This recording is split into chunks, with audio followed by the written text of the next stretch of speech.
Merci Léo Chapi pour l'essentiel de l'actu France Info. Il est 11h33 lors de la chronique Europe ce mardi, bien sûr, avec Caroline de Camaret. Bonjour, elle est actrice en chef, spécialiste des questions européennes pour France 24. C'est une semaine, il faut le dire, décisive qui s'annonce sur le vieux continent avec de grandes manœuvres des parlementaires européens qu'on a choisis, bien sûr, il y a quelques jours, quelques semaines seulement.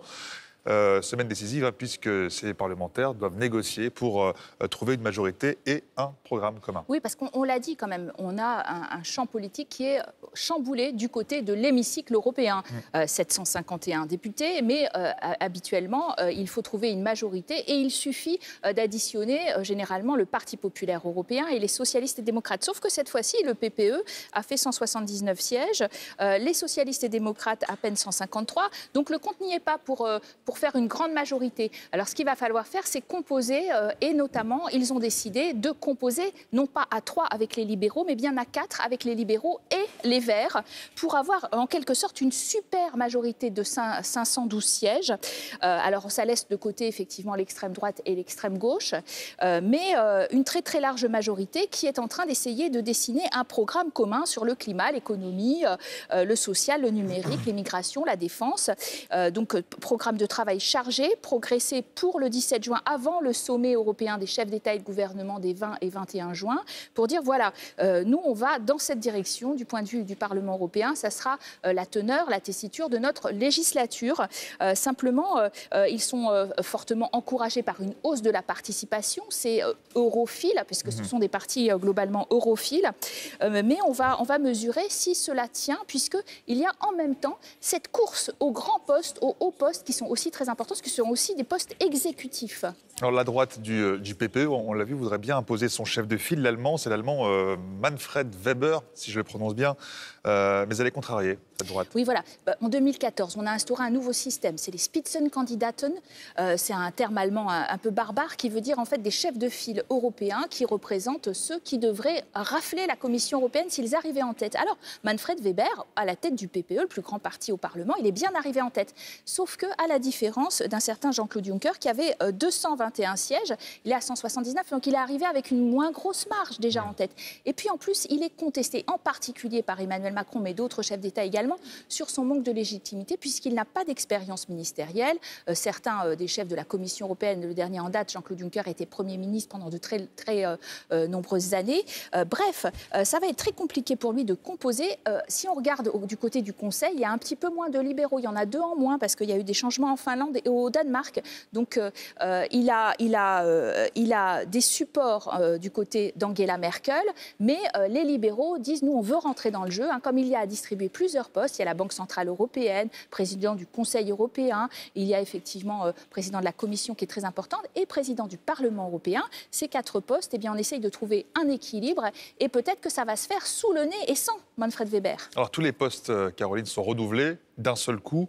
C'est un savant mélange, il faut le dire, avec un sommet attendu les 20-21 jours prochains. Oui, il y a eu même un mini-sommet vendredi soir préparatoire avec 6 dirigeants de l'UE, 2 partis populaires européens, 2 sociodémocrates, 2 libéraux, des premiers ministres qui se sont réunis. Mais ça ne servait pas à grand-chose. Il manquait les 2 grands chefs d'État et de gouvernement qui déterminent un peu ce jeu, c'est-à-dire Emmanuel Macron et Angela Merkel. Et en vérité, en effet, Manfred Weber, ça se joue avec lui ou sans lui, c'est-à-dire que la favorite de Emmanuel Macron, c'est plutôt une certaine Margrethe Vestager, qui est commissaire donc aujourd'hui et qui a donné des amendes. Elle est prestigieuse puisqu'elle est commissaire à la concurrence. Elle a donné des amendes aux géants d'Internet américains, donc elle est un peu connue. Et cette Margrethe Vestager, elle tient aussi la corde. Alors certains parlent aussi de Michel Barnier. Il y a beaucoup de noms qui circulent. Il pourrait très bien qu'il en sorte un d'un chapeau improbable. Christine Lagarde, par exemple. Ce qu'il y a d'important, c'est de savoir qu'il y a plusieurs tours de scrutin. Il faut 21 chefs de gouvernement qui soient d'accord, avec 65% de la population représentée. C'est assez compliqué comme procédure. Ouais. Et puis surtout, je vous le dis, il faut un équilibre à 4 grands postes. Et certains disent il est temps de féminiser les fonctions. Jusqu'à présent, c'était 4 hommes. Il y a beaucoup d'hommes. Alors il faudrait peut-être 2 femmes, 2 hommes. Voilà, ça c'est aussi quelque chose qui donne à réfléchir. Alors on en a parlé dès le lendemain, je dirais, de ce scrutin pour les européennes, dès le soir même. Ces élections européennes qui ont recomposé le paysage politique national dans toute l'Europe comme jamais auparavant. Oui, c'est ça. C'est-à-dire qu'en fait, vous remarquez quand même qu'il y a eu des crises majeures à la suite de scrutins. C'est la première fois qu'il y a une telle onde de choc. Alors en France, on a vu par exemple les Républicains, la démission de Wauquiez, mais ailleurs, c'est encore plus flagrant, effectivement. En Allemagne, en ce moment, on parle même d'élections anticipées parce que la patronne du SPD, les sociodémocrates qui sont au pouvoir avec Angela Merkel, a démissionné. Ça pose des problèmes graves à la coalition. Est-ce qu'il n'y aurait pas des élections anticipées où les Verts pourraient prendre toute leur part? Ils sont le deuxième parti maintenant allemand. Donc ça pourrait évidemment changer énormément la donne en Allemagne. En Autriche, on sait qu'il y a des élections anticipées qui sont aussi attendues cet été, puisque, on l'a dit, il y a eu un grand scandale. Le FPE, l'extrême droite autrichienne, a été prise la main dans le sac dans une vidéo en train d'essayer de vendre le pays à la Russie. Et depuis, ils ne font plus partie d'un gouvernement maintenant technique qui a été nommé par le président. Donc là aussi, élection anticipée. En Grèce, élection anticipée. Alexis Tsipras n'est pas content de son score aux européennes. Il veut remettre justement dans la balance le rôle de Syriza, la gauche radicale.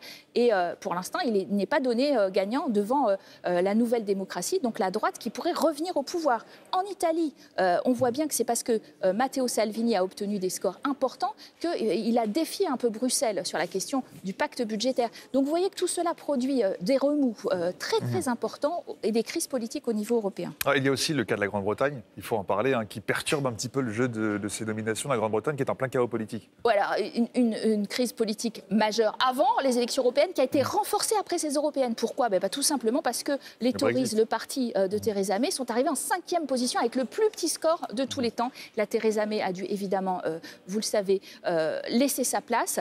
Il y a 11 candidats en lice, 10 candidats aujourd'hui en lice qui ont été reconnus, qui vont devoir être nommés le 22 juillet et puis qui vont avoir des discours différenciés sur le Brexit. Il y en a 8 quand même qui sont pour un hard Brexit, c'est-à-dire une sortie sans accord, ce qui inquiète beaucoup les Européens, ce qui perturbe aussi tout ce jeu des nominations, ce qui perturbe leur présence au Parlement européen.